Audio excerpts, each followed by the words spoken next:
Michael's here. What's your favorite scary Why we fight so we can end the fight so we get to go home? You just killed someone I like. That is not a safe place to stand. Cunt. Welcome to the party, pal!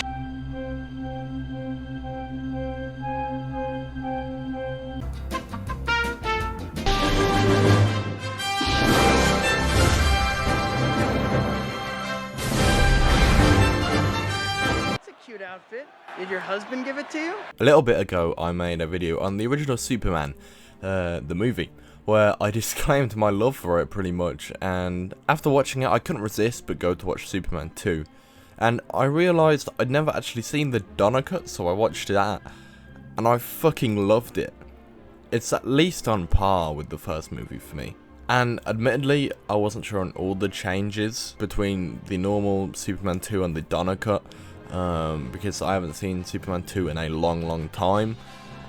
But I was pretty sure I hadn't watched that one because the Superman 2 I remember was him throwing his chess piece at someone, and that wasn't in this film. I love this film so much. Like I say, at least on par with the first. And so these first two Superman movies, fucking amazing. Gold standard superhero films as far as I'm concerned. Flaws in both movies were really more nitpicks than anything. It set the gold standard for superhero movies then, and it still is the gold standard. It's up there with the greatest. And it's just a fucking great film in itself, you know? So I was on a real Superman high, and I realised Superman Returns was actually a sequel to the first two, and somewhat ignored 3 and 4, and I definitely didn't want to watch Quest for Peace. I really just couldn't remember much except for the final fight in Superman 3, so I thought I'd just skip to Superman Returns. I put it off for a while, because I remember being really bored of it when I was younger, but I finally pulled it together and decided to watch it, and I was actually kind of surprised, I suppose. I hope this experience hasn't put any of you off flying. Statistically speaking, it's still the safest way to travel. I mean, granted, probably partially because I really didn't expect much, but nonetheless, I was surprised. It's not great at all. It spends so long setting the world up for some reason. I don't know why, since it's a sequel to the first two, but you know, and it makes it feel so much longer than it needs to be, which is what leads to a decent amount of the boredom. Scenes are too long, and why is there setup for this world? You just need to set up, well, you don't need to set up, you just need to establish where everyone's at. Literally, the image of Lois does that, and the title text does it for where Superman's been since Shut your fucking mouth! the last movie. I mean, I don't get it. Why are scenes so unnecessary long? And why is this the way it is? Bryan Singer made great X-Men movies, in my opinion. Even Apocalypse. I really fucking enjoy Apocalypse. So, I'm really not sure what happened here. I'd find myself honestly just switching off at parts of the movie until things would happen. And it's crazy because this was the most action-heavy Superman film before Man of Steel. Also, the story is just fine. I mean, I say fine. It kind of sucks a little bit. You know those kid toy things that you drop in water and they expand? Yeah, so Kryptonian crystals are basically just those. Which, I don't know, that's just kind of a weird thing to me. I don't know, it's just weird. I don't know.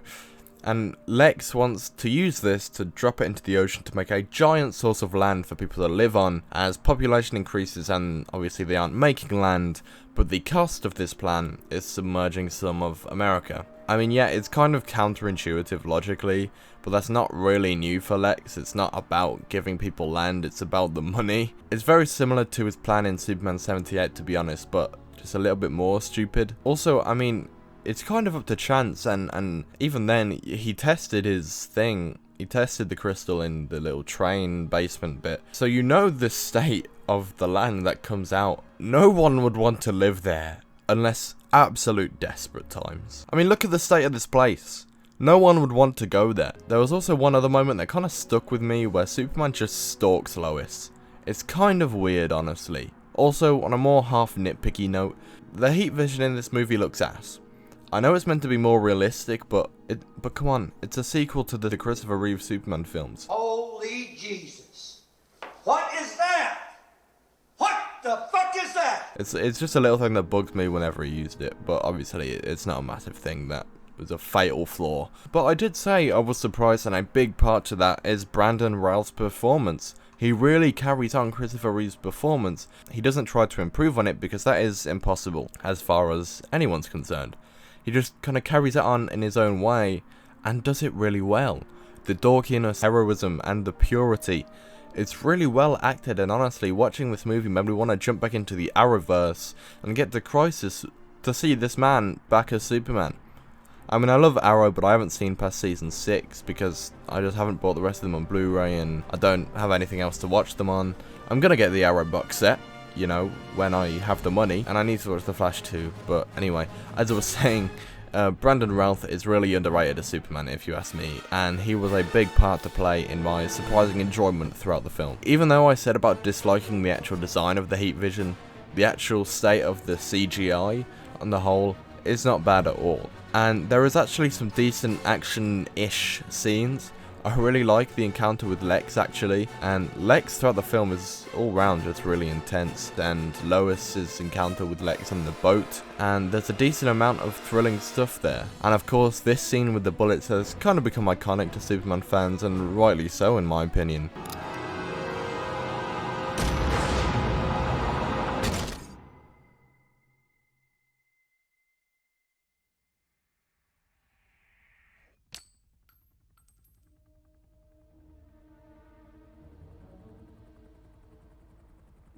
I'm gonna put some dirt in your eye. There was actually a good amount of tension in the film that was actually had me leaning forward a little bit. Nothing like when my mouth is gaping. It is pissing it down. It was literally so bright earlier, what the fuck. But there are some genuinely good, intense moments in the movie, which I was a fan of. Also, some jokes surprisingly got a laugh out of me, which was incredibly unexpected. What did my father used to say to me? You're losing your hair? Before that. Get out. So now we're going to get into the main chunk of the video, which is the brutal honesty of this movie, which is a shame because there are good things here, but there's a lot of space in between those good things. So let's start off with the look of the movie. It is ugly. It is horrible. It's also flat and grey, and I have no idea why. And the fact that it is in the Christopher Reeve franchise of movies just makes it so much worse, okay? Now, people shit on Zack Snyder's movies for being like too dark and stuff, and I know even myself meme on it with the two of my recent If Zack Snyder Edited videos, but that's just, honestly, that's just me having a bit of fun and jumping on a trend. Zack Snyder doesn't just make his movies flat, they have colours, there is contrast. It's not all just completely flat and grey for no reason. Why is it so ugly? I don't want to look at it. I mean, as beautiful as Brandon Routh is, the film is ugly. Superman has a kid in this movie, by the way, so that's cool.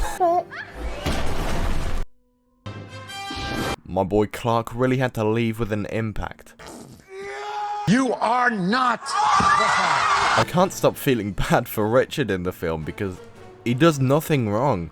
He seems like your everyday nice guy. I think the film would have honestly benefited with not including him at all. Clark leaving Lois to be a single mom without him knowing, obviously, could have added more to Lois in this film, which I did think she needed more to work with. And that also really would have raised the stakes for her and Clark's relationship and had a bigger impact with him leaving. I will say, after finishing the film, I was really curious to what they planned to do with the story in the following movies that obviously never happened, and obviously we'll never know, but it's fun to think about nonetheless. It feels stuck on the matter of bringing this classic material into a modern continuation, but it doesn't know how to do it, and it ends up not really having its own identity. From being too stuck to the originals and too scared to move it forward, but it's also trying to move it forward, so it kind of just clashes. And with it trying to bring it into a slightly more serious world and a modern world, Lex's plan is just even more crazy, and it works even less. And again, I can't stress, it would be incredibly desperate measures for people to live there, and there was literally no way he could get away with that.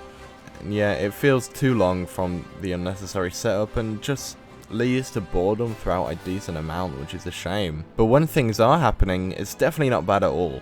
it does feel like it suffered from the fact it didn't get continued. Honestly, the very end of the movie drags because, I mean, we know he's not fucking dead, okay? The start can really drag as well, with the feeling of all the setup that you really don't need this much time to do. But then the airplane scene is fucking, it's great, honestly. And then it kind of slows down again for a little bit, bar the odd moment, until Lois reunites with Lex, and it gets going a bit more again. Also, the music doesn't always work for me. Obviously, the Superman theme is iconic and I love it. It's magical, it's beautiful.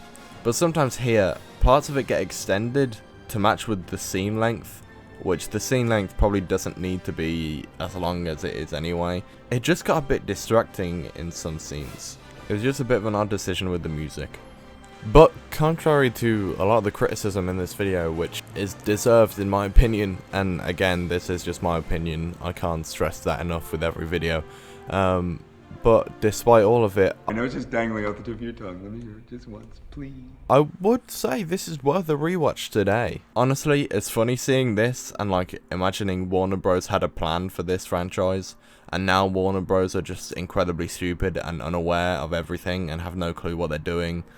And it's actually just quite painful to see Warner Bros at the moment. As I say, it's not anything special and it doesn't hold a candle to the originals, despite it trying to carry on that legacy. Lex is great, and I don't want to talk too much about Lex for obvious reasons in this film, but he was an actual intimidating force in the movie.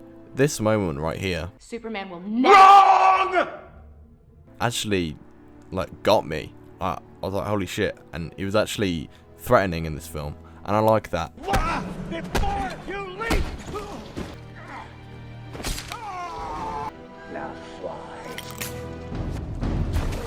Also, in the last section of this movie, calm down with the Jesus references, man. I think this film kind of has two identities and it wasn't really sure what to do. A lot of kind of just wasted time that didn't need to be wasted, and a few decisions here and there really would have made a good impact, but on the whole, a lot of boring and unnecessary and long stuff, with moments and sections of the film that are quite enjoyable and fun to watch. And if you're a fan of the originals, you might be content with this one. The Superman having a son is really interesting, and like I said, that's what I meant when I imagine they had future plans originally, because it felt like that was set up for a future film. It's not the worst film ever made, it's not the worst superhero film, it's not the worst DC film, it's not none of those, and nowhere near really. It's just incredibly mid, which is a real shame, considering a lot of things the film has going for it and the few things that the film does right. But unfortunately, we ended up with this product for